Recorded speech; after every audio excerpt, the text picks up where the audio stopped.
Welcome to this EXIN webinar about SIAM and smart cities. My name is Simone van Zuilen. I work at the marketing department of EXIN. EXIN, and I'm the host of this webinar. EXIN has just launched the SIAM program. The SIAM certification program has been developed by experts in the field, which have been recognized the need for a more integrated approach to IT service management.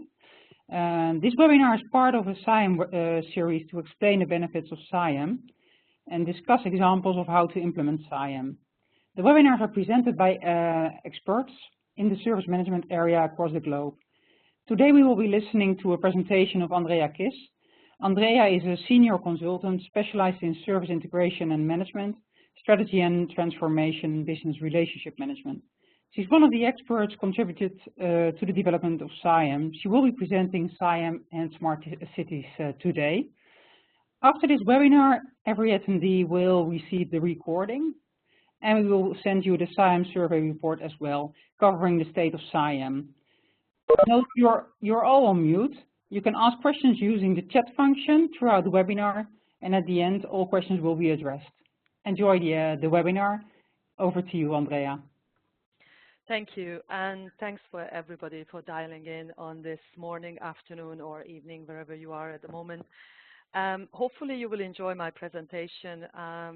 It has been mentioned that this SIAM series are presented by experts. I can't really say I count myself as an expert. I count myself as somebody who has a really good interest, practical experience, and passion towards this topic. I know that we talked about the implementation. Today is going to be a little bit different than the usual type of topics or the usual practical sharing experiences I presented in the past, because today I would like to introduce you to a concept, an idea, something which I am very, very excited about. It's something I am working on to expand on, to actually make into something very real in the future. And this is why my topic is smart cities and SIAM. First of all, I would like to start with a few words on smart or digital cities. If you haven't paid attention to it in the recent years, there was a bit of a boom in how city living, how urban living has changed, where smart cities are growing around us.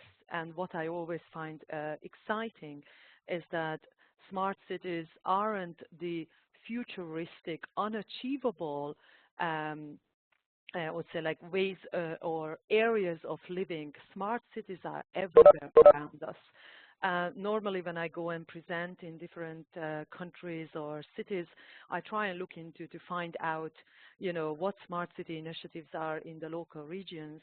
And it's fascinating to find out. So I would really, really recommend to all my listeners of this webinar to go and just Google to see what smart city initiatives are in your own local area, and you will be really, really fascinated to find out that it's everywhere around us, from Africa to the USA to smaller towns in the UK, all over the world.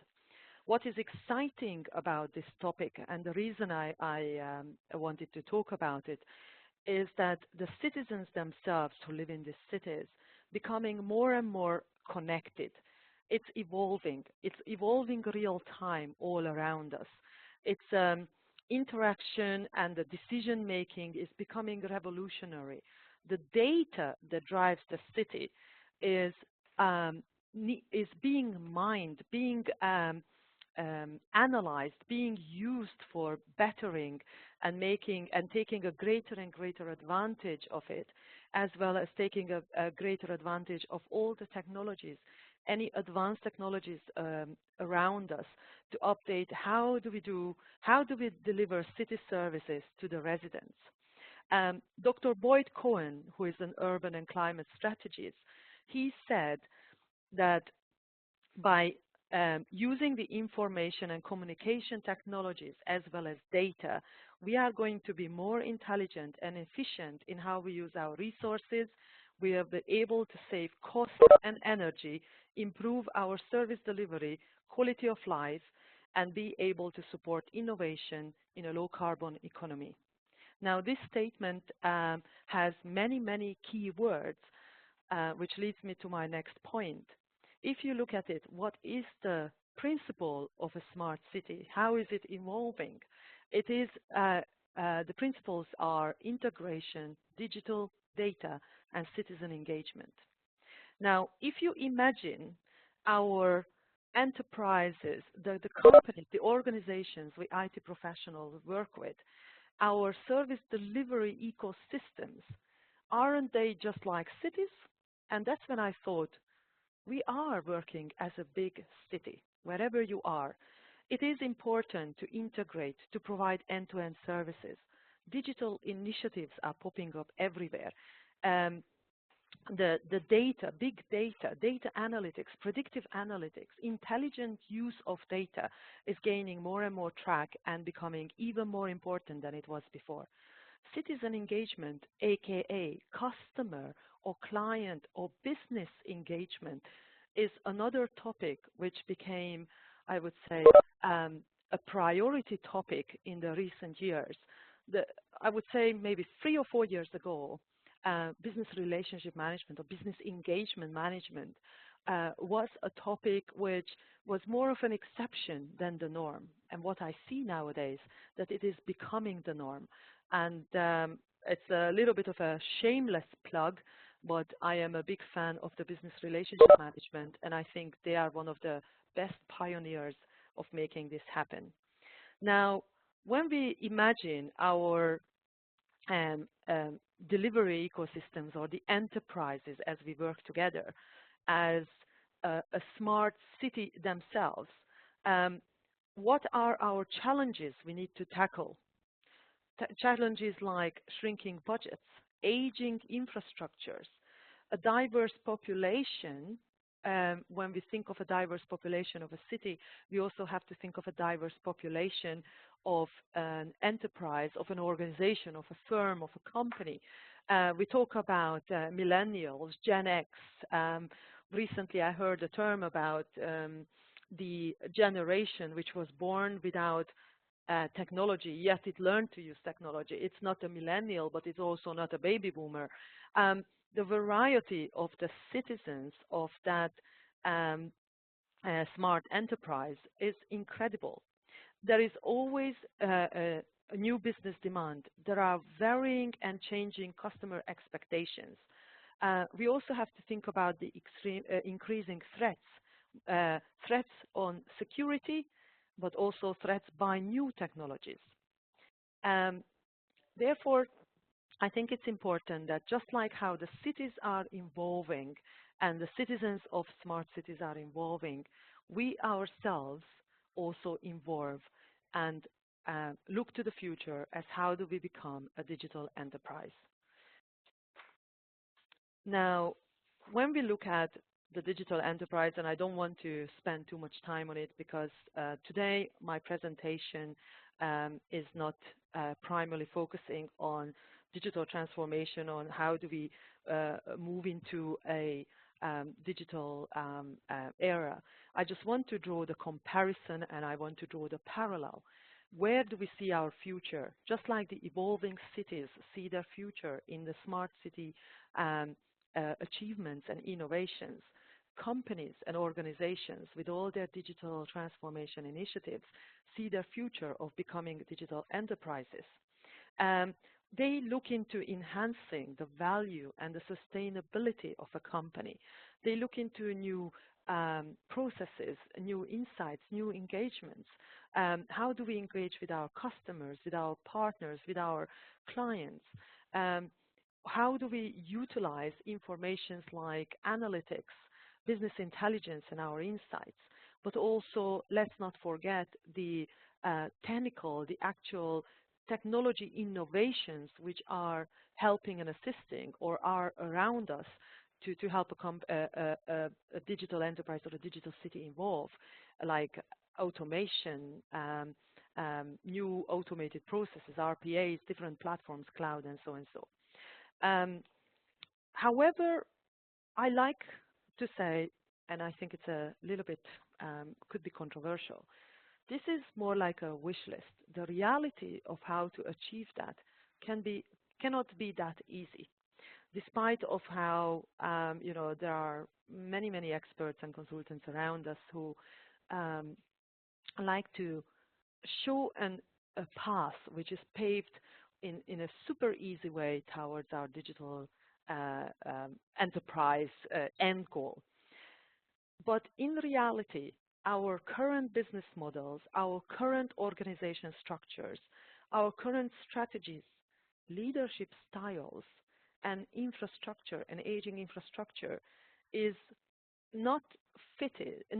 It's not fit to support and to support that journey and to become an evolved, smart enterprise. The Leading Edge Forum posted once a blog entry where they said that we have sleepwalked into the 21st century with our 20th century business models, organization structures, and infrastructure. And it's very, very true. But how do we change that? What do we do to ensure that we wake up from our sleepwalk and make this future happen? Because when we look around in a digital enterprise, and my apologies, I shouldn't move my mouse around while I'm clicking because the WebEx settings turn up. The citizens of a digital enterprise are people whose expectations, whose business demand, whose ways of working has changed. And therefore the simplest requirements start from being able to be connected anywhere and anytime. They feel that traditional service delivery of technology, IT services, is too slow. The word digital keeps popping up. The time it takes to deliver services, products, or even work is getting faster and faster. The way IT services are procured and sourced are becoming different compared to the traditional sourcing and transaction initiatives. But on the other hand, everybody has legacy systems which we shouldn't just throw out or forget about or discount just because they are legacy systems.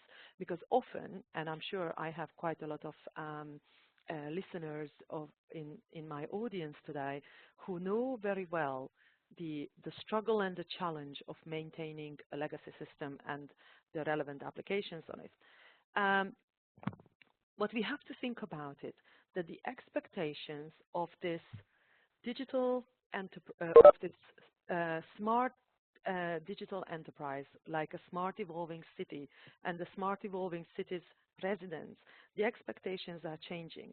We need to change ourselves. We need to change our approach to how do we work together, how do we able to assimilate change and how to speed up our flexibilities. We want to be able to respond to changing business demands and outcomes with speed and efficiency. So what do we have? We will have challenges when we will try to do that. What could challenge this journey where we want to evolve and become smarter, want to become the smart citizens of this new digital enterprise, of this new future? The changing company culture, which often do not support the new ways of working, won't support the approach to how the citizens expect to work. The lack of leadership. Often there are archaic leadership structures in place which do not allow for innovation, do not allow for speedy flexibilities. We have trillions and trillions and trillions of data stored in our systems, but we still don't know how to mine it best, how to use it best to support, to get a real value out of it.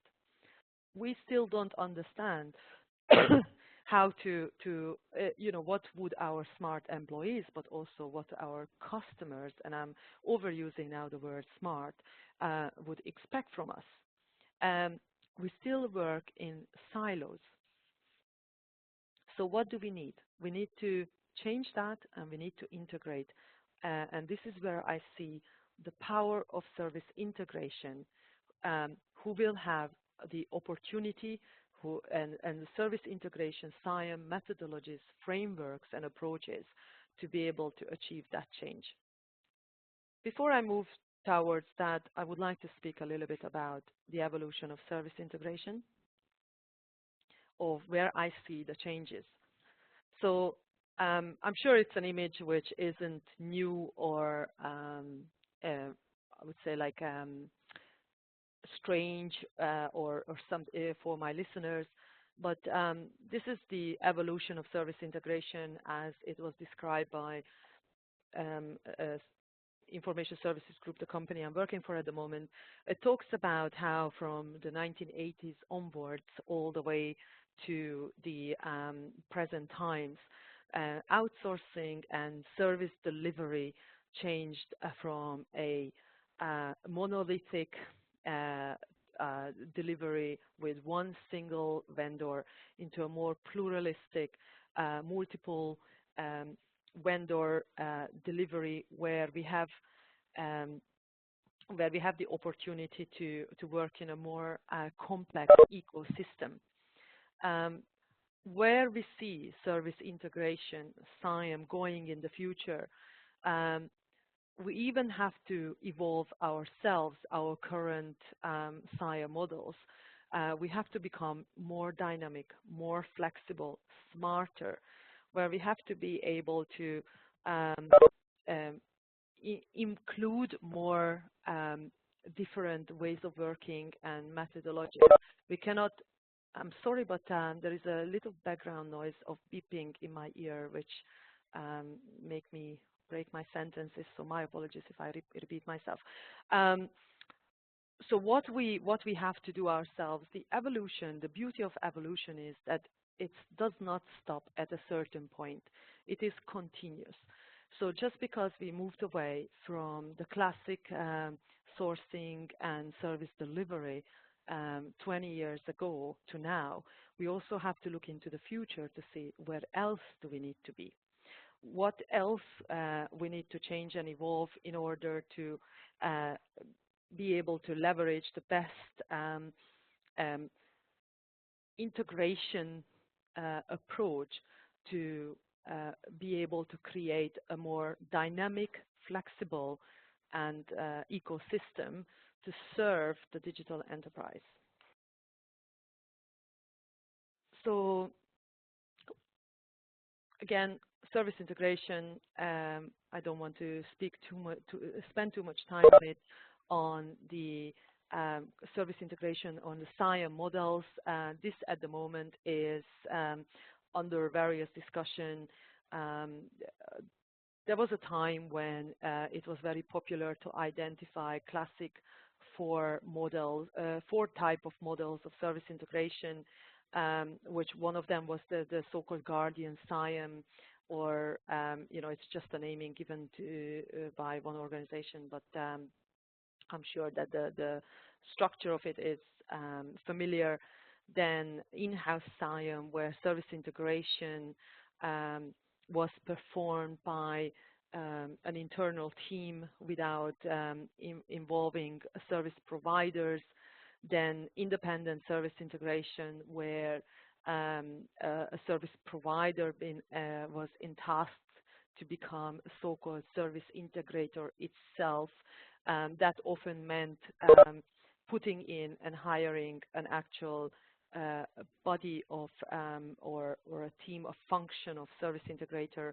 Then the hybrid models, which were the more recommended models, where you could mix the best of both worlds, having internal teams with the right business and client intelligence, understanding the business, the client, the company they're working for, and bringing in external talent from service providers with market innovation, market intelligence, where combining this model resulted in a more integrated and a smarter ways of working. Where I see the future going is what I like to call the smart SIAM. I want to recap when I talked about the principles of smart city, what makes smart city, and I could see somebody raise their hand. I'm sorry, in this WebEx screen, it's difficult for me to get out of the presentation view and then go back to the questions. So yeah, I will. I'm sorry, Andrea. I will please ask your questions in chatter, and I will rate them at the end. So no worries okay. about that, Andrea. All right. Okay. I just don't want anybody to lose out on question answer. If it was a more live presentation, I'm always happy to stop and answer questions on the go. Here, I just want to keep the screen, but thank you for raising your hands. And if you have any questions, please don't lose them, and we will return them to the end to make sure that everybody has their answer. So where I see that we should be going in the future, where could be our strength with service integration, is to draw a comparison in how smart cities evolved. What were their challenges? What were their key principles set down, which helped them to become an integrated, smart, and evolved ecosystem, where they created a new exciting way of governing and working together, and to make where their interaction and where their decision making changed to such a level, such a form, that they were able to evolve into a better, stronger, more integrated ways of working together and delivering their services to the citizens. So the principles of a smart city were integration. I like to move this forward and talk about intelligent integration. Digital, I want to, from our point of view, from service integration, from technology delivery point of view, I want to highlight digital solutions, and I will mention a few examples in a moment what I mean by that. Big data and analytics, again, it's a very, very important topic. And then finally, citizen engagement. As cities paid a lot of attention to citizen engagement, I think we have to pay even more attention and become better at business engagement. So to spend a little bit more time on these topics, what do I mean by intelligent integration? Whether people in my audience are service management, service integration professionals or not, one of the key areas I found in my past, in this past life, it sounds a bit dark, in my past experiences, that often integration or often service integration or SIAM initiatives are done in such a way that we are trying to force a triangle into a circle. Even if it won't fit, we have to force it into it because this is how it is.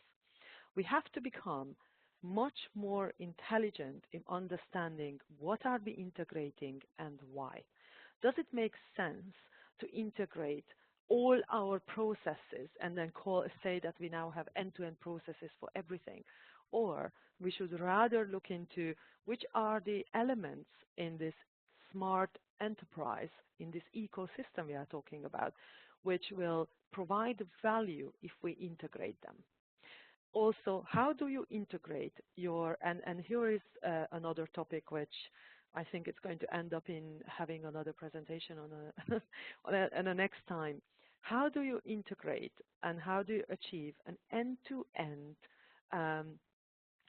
value chain view of services delivered by making sure that you're fully integrated in our partnership with the business side? I always disliked the whole business IT divide discussion of let's align, let's unite, we can use it, many different objectives for it, what we should be doing. But instead of looking at how do we combine and how do we bridge a gap, let's look at it. What are we both here for to do? What are our common outcomes we want to deliver together? So therefore, intelligent integration and every SIAM or service integration initiative should look into intelligently integrating elements which deliver the right outcomes and must define the outcomes based on the right requirements and demand. When we look at digital solutions, give you an example. In classic multi-vendor service management environments or integrated SIAM environments where different service providers, service delivery entities had to work together, we always looked at I would say, ways of changing our processes, but it's also important to look at other solutions which can help and assist us to integrate. For digital solutions, especially in complex environments, I haven't seen yet or not often seen situations where contract management was done, digitalized. So we still follow lots of archaic processes and archaic ways of working instead of looking around to see what other solutions are available for us. With big data and analytics, once at a conference I asked the question of how many people do predictive analytics, and the answer was we don't do that. However, when you look at your forecasting, when you look at the analysis of information available for you, for anything, analysis of upcoming business demands, the analysis of even your service desk tickets, you're already doing predictions, but it has to be done in a more intelligent, in a smarter way. To look at the full, I would say, like toolbox available, or what's the right word to use for that? Look at every apple in your basket and have a look at it to see how you're going to be able to analyze and utilize the data, the information available for you to make it as useful as possible. I'll give you an example. Once I worked in a project where I had to look into the performances and certain processes. What was missing in that area was the fact that we never looked at how different triggers, happenings, and business events, and I'm talking about events as even a Christmas party, and the number of employees taking part in that and using or not using certain services, or a business maintenance scheduled for, let's say, an oil rig maintenance, or different type of business events which were not viewed as IT related, and therefore there was no integrated view of how the whole outcome together is going to be delivered if we fail one step. So we have to become a lot smarter in being able to mine our data, use the information. And when it comes to business engagement, then we have to be smarter on being able to work on real business outcomes, to understand what is required and why, what drives our service portfolio, how does it shape our service portfolio, how does it shape our ability to deliver. I often find that sometimes even the simplest conversations can change how services are delivered or how the approach is taken. We have to be able to respond to the rapidly changing requirements and be part of the decisions, not the other end. So therefore, in a service integrated environment, it's very important that service integration is not just technology focused, but it's also enterprise focused. We have to be able to create flexible organizational models, operating models, which enables us to be able to reshape ourselves at a short notice. So how do we become smart? What do we have to do to achieve this? We have to be able, first of all, to gain enough business and technology market intelligence. We are the people, IT professionals, who have extremely amazing knowledge on the technology market, on understanding what can be in our new tool sets to able to provide better, faster, more efficient services. We also have to understand how businesses operate, what ecosystem are we part of, how is that evolving, where is the next step, what is the vision of a certain organization. If you, let's say, want to put in a new, I don't know, I'm talking about, let's say, performance management, better measuring service level agreements, or to have better KPIs, without understanding how do they integrate into the fabric of the new digital enterprise, you won't be able to achieve what you want to do. You have to, and I'm using the word convergence from the Business Relationship Management Institute, which I really like.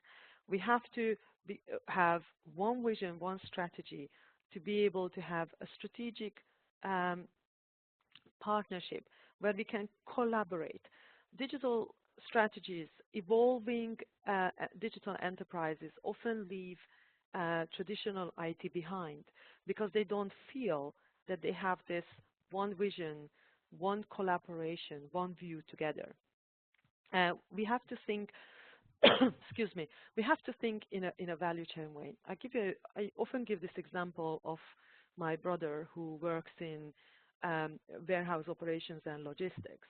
He's responsible for a certain process area when it comes to the whole warehouse operation in a food manufacturing environment.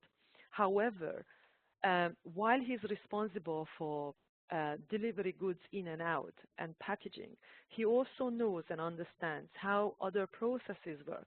So if there is, let's say, a delay with a delivery due to an accident on a motorway, he uses that data, that information, to understand how to stop and collaborate and work with other operational areas, as far as going into the mixing room of a biscuit manufacturing, factory, and warn the relevant people responsible for that process not to mix certain mixture of a biscuit ready to be baked. Otherwise, they will produce waste, and they will just not be able to package it and put it on the lorries and ship it out. What I found that we don't have that thinking in our areas, and I keep saying we, IT professionals, we often don't see the whole full picture of understanding why did something end up on our plate, why is something delayed, why is something not moving forward, or what do we have to do to change it. We need to think of how do we integrate our own strategy of IT and technology vision with the overall business vision. And what we need for that, we need smart service integration, where we will be able to design and create and implement these integrated ecosystems, which are not just integrating smaller hubs of work. We also have to think about how do we integrate and what tools do we integrate. Does it make sense to integrate our tool sets? what agility we can achieve by integrating our tool sets. Would it make sense to automate certain, tooling deliveries? Digital vendor management, it's referring to the digital contract management. I was talking about it, where we need to think about it. How do we achieve maximum benefits for our contracts? How do we automate and digitize our processes around contract management to be able to provide transparency, to be able to control our risks, to be able to view our performance better? Because once we have that information, we are going to be able to be better support and work together as strategic partners in this journey to evolve and become smarter. Business event management and predictive analytics, again, I'm going back to repeat myself, talking about the value-driven services, to have a dynamic response to critical business events. We have to be able to integrate and maintain a business event calendar which is linked to our technology and service delivery to understand how we could possibly automate performance-based events and manage what and where and how do we control, for example, when it comes to release management and change management. So I'm just looking at my time. I think I'm having a good time. In fact, I'm too fast. So just to finish my presentation, I would say think of the evolving cities, think of the evolving citizens, and think of how your enterprise, how your company, how your organization is evolving around you. Think of how you can become smarter and what are the steps you're already taking or what steps you have to take in this journey, and where does SIAM helps you. In my point of view, service integration and management is the powerful approach. It's the powerful methodology to be able to make us take that brave leap, go ahead and be the pioneers and evolve our digital enterprises. So with this, I would like to stop speaking and looking at my time, I've been super fast, so I have plenty time for questions. Well, thank you so much for your time, Andrea. It was a great presentation. If anybody has any questions, you can raise them via chat, or you can unmute yourself and ask the question direct if you'd like to. I've got one question here. Sure. So it's more like, how fast would you see this kind of smart integration and SIAM integration move forward? Do you think we're talking about years, or yeah, that's kind of the question. So how fast? I think it depends on two things. One of them, I like to believe that us professionals who are involved in service management, who are involved in service delivery, technology delivery, and whether you're a service management professional, whether you're a developer or anything, we have to also change our attitudes. We have to believe that we are also ready to change fast. Give you an example. I was working on a project where I was required to put together a new operating model to support the new vision of the company. What happened is, halfway through the project, while we were putting together the operating model, there was a business decision taken, which meant that two entities became one, and then one of the entity actually broken down their divisions into further other divisions, which meant that the original assessment and the original design for the operating model was out of date already.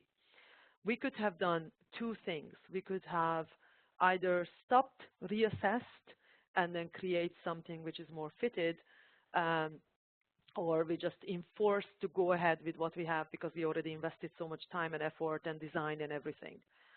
Now, I can't really tell you which decision we've taken, but here is when it comes down to our own attitude and our own culture. We have to be brave enough not to, and also be brave enough when it comes to the potential, costing, timing, or financial implications as well, that we have to be able to put up our hands and say, hey, we know how to align to this quick changing area where we can amend the design, which was flexible enough that we can now support this change. So one of the things I think the speed depends on is our own attitude towards service integration and service delivery. The second is the culture of the enterprises. There will be two types of enterprise, and there is already in my belief, but I could be wrong. It's my own personal belief. The one which is evolving fast, which is actually recognizing the need and the requirement to evolve fast, and the other one, to again quote my favorite, from the Leading Edge Forum, the other one who is sleepwalking into this new era with their old archaic setup, and we cannot do that. Once I read this quote, and I wish I remember who was it by, which said that electricity was not invented by the continuous improvement of candles. So if we continue to better ourselves in the same way, we will never get to to that new area and to level. I hope that answers the question, but if not, please reach out to me and we can talk more about it. Yeah, so we've got more questions coming in. The following is, what is the priority when looking at key suppliers for SIAM? I think the priority will be their flexibility, their business intelligence, understanding that the business of that organization they want to provide services for, their flexibility to be able to change their processes, change and adopt their present delivery attitudes if it's required. So I would say that every service provider at this stage, they cannot stay the same as they were. They have to be able to demonstrate that they understand different ways of working, that they understand, they are able to jump into different, I would say, like into an operating model, into and able to deliver their services accordingly. I would also say that I want to see how innovative they are. Are they providing exactly the same services in the same way, or they come with their own suggestions as soon as they understand the customer or the organization they want to deliver services for? Are they able to say and come, hey, we now notice that this is your process for, I don't know, releasing new products. However, we would like to introduce you to possible new approaches, or we know that you have legacy systems, but we have some other options and solutions which will build on that. So we will help with your challenges, not discount or not pay attention to them. Okay. So I think the providers themselves have to be able to continuously evolve too. Okay, that's a very clear answer. Thank you for that. The next question is, in your experience, is there a person called a service integrator, or is it more functionality or an entity? It can be all of that. One of the things I always like to highlight and point it out, that we cannot think of service integration or service SIAM in a very rigid way. Just because one statement says that you must have an actual function set up with exact SIAM roles as SIAM lead, SIAM manager, or whatever you want to call it. Somebody else might say that you need, it's just a functional, not an actual, functional role, not a job description type of role taken on. It can be integrated, that your processes, your ways of working can be integrated without you actually calling it SIAM. Okay, thank you for that. The next one is, what is the biggest bottleneck to SIAM implementations? Oh, that's a very good question. Whoever asked the question, I love you. It's a brilliant question. In my experience, what I've seen bottlenecks was when service integration was not understood and looked at where like just a different way of doing service management. That's one where let's say an organization, they had their service management processes, their service management teams or function or entity, and they just thought, what are we doing here? It's almost exactly the same. You just call it differently. That could be one bottleneck of not tying up the implementation of SIAM with organizational change. Second, the other bottleneck could be the slow decision it is being taken to understand what are we integrating, which elements, are we talking about certain process, certain operating element integration, or are we talking about a larger enterprise integration? So keep in mind to understand, always do keep in mind the cultural changes that are required and the organizational change you will have to do, especially if service integration includes working with lots of different new suppliers, which lots of companies do it that way. Second, also make sure that your specifications, your requirements are super, super clear of what and why is being integrated. Okay, thank you. I think the next one is also quite interesting. Are there process frameworks defined for creating end-to-end processes? I really like, and I hope I'm not sounding like I'm advertising or saying something. I personally really like the IT for IT framework.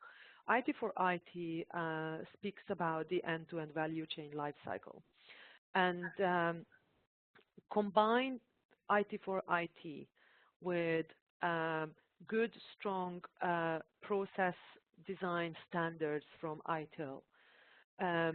I think that's a winning combination. But don't forget, these are just the tool sets in your kit bag, because you will be then the one who will decide how do you really make it and what does it mean end to end.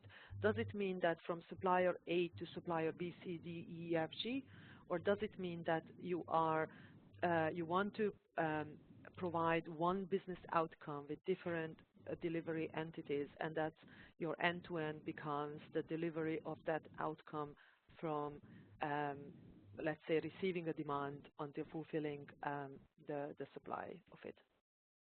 Okay.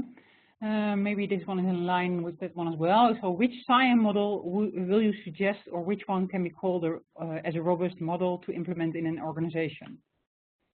Again, it depends on the organization, but it is always recommended to, depending on let's say, to don't just rely on the same people doing something differently. So what I mean by that is, I'm going to sound a little bit harsh, but if you want to implement SIAM or start working in an integrated way, don't just rely on your existing setup and existing skill sets of your existing staff.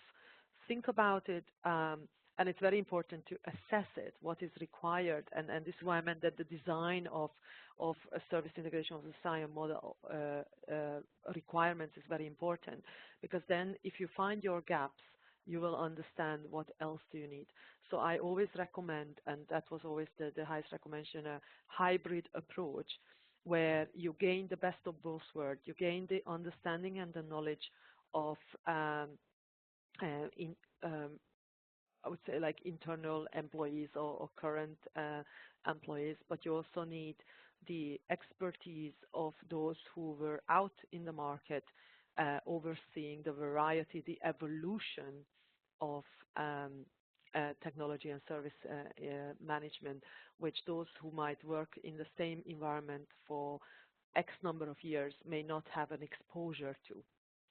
So I think it's very important. It's always nice to mix fresh thinking, fresh ideas, fresh innovation. So I would recommend, but once again, it's not a recommendation of that you must do this. It's more about assessing your requirements, assessing the available skills, and understanding the outcome you want to achieve, and then based on that, you can agree on the model. Also, the models, just a very quick sentence, are not tied to, excuse me, not tied to figures or numbers.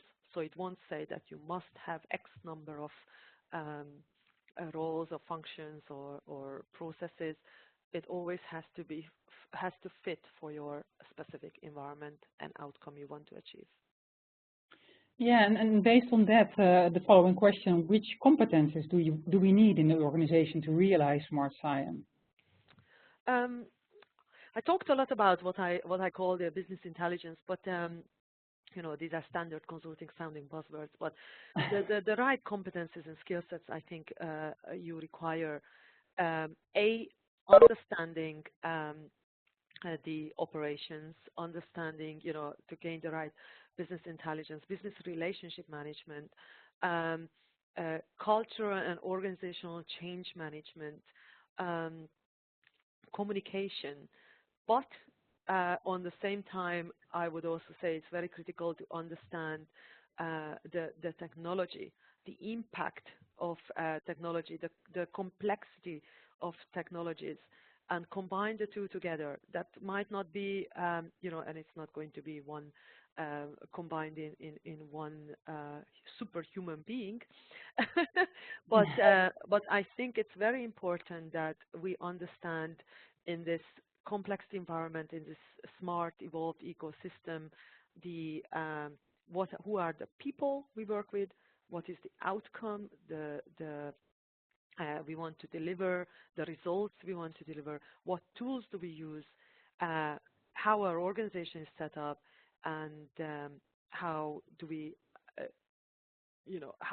achieve that? What are the processes we will have to follow?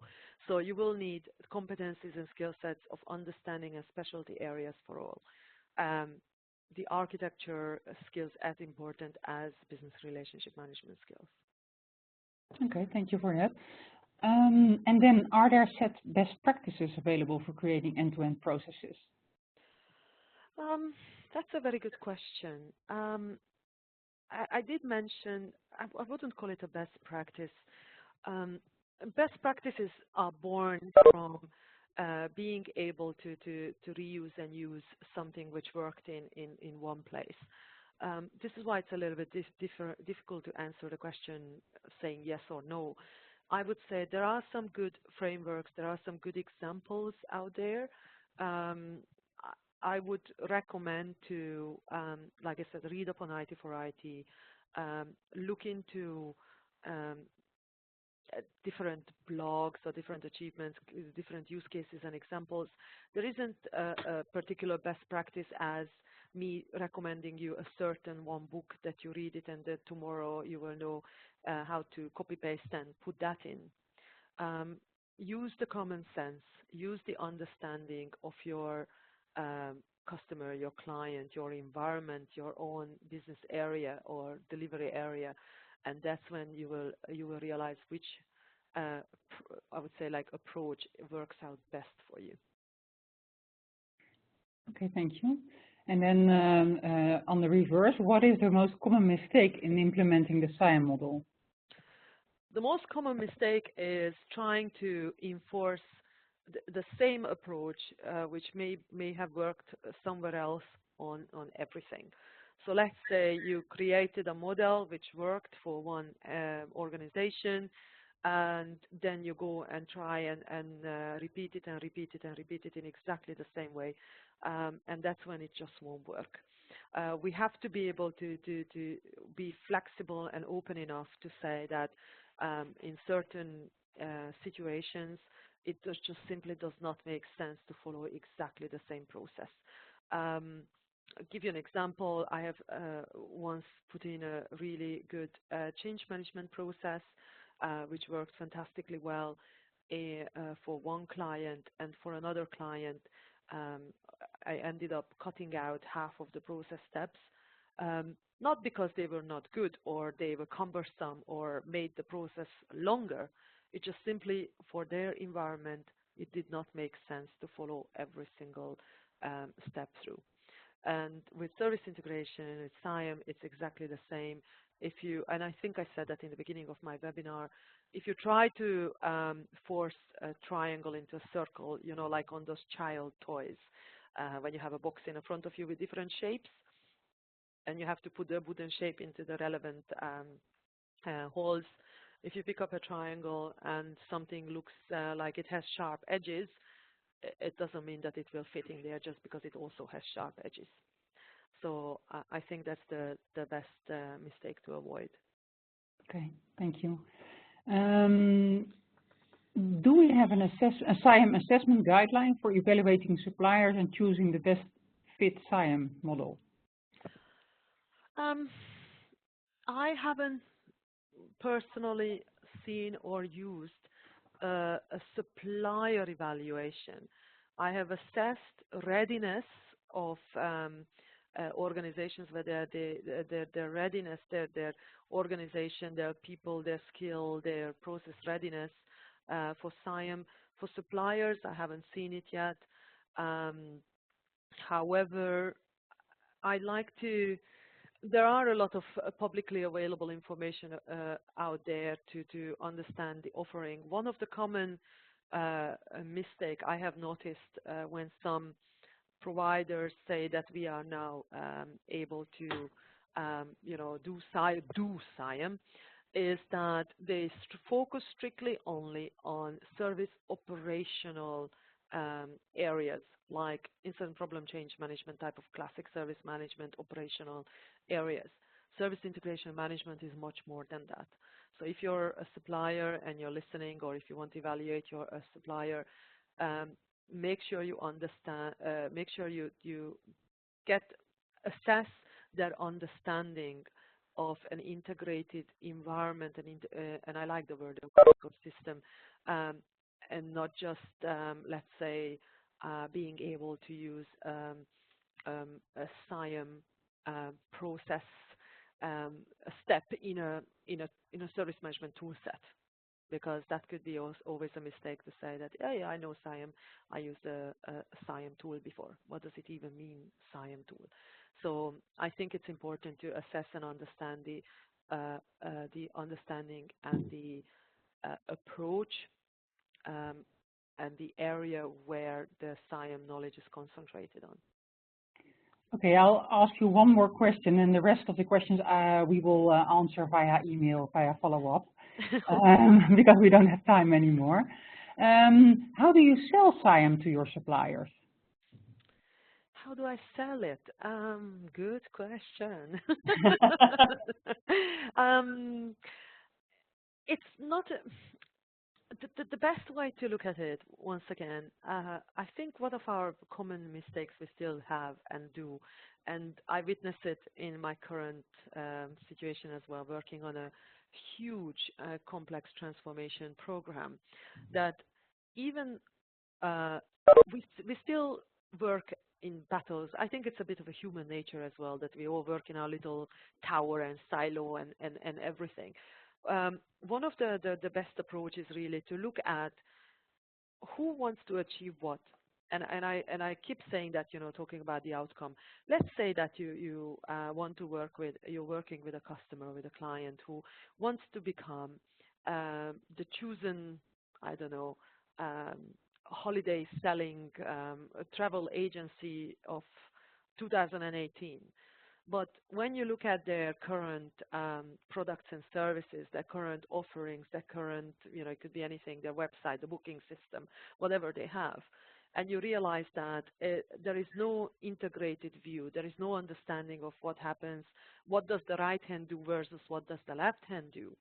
This is where you have your opportunity to say, hey, would you like me to, I know this is what you want to achieve, but here is where I see your gaps.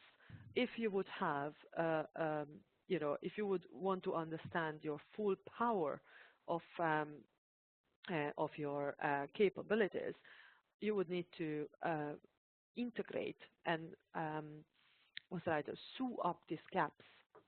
And this is where the strength lies, I think, in selling it, to being able to become the expert who can go in and say, have you ever noticed that link in the chain is broken? or maybe you do know it, but you just go around it, you don't know how to fix it. We know how to fix it for you, how to integrate it together. So that's the best way to, I would describe it in 2 minutes. Otherwise, I will speak a lot longer. Yes. Well, thank you so much for your time, Andrea. It was a great presentation. As said at the start or at the beginning of the webinar, we will send you the recording together with the SIAM survey report, and we will answer all your questions via email. Thank you so much for your time. And thank you for listening. Have a great day. Thank you.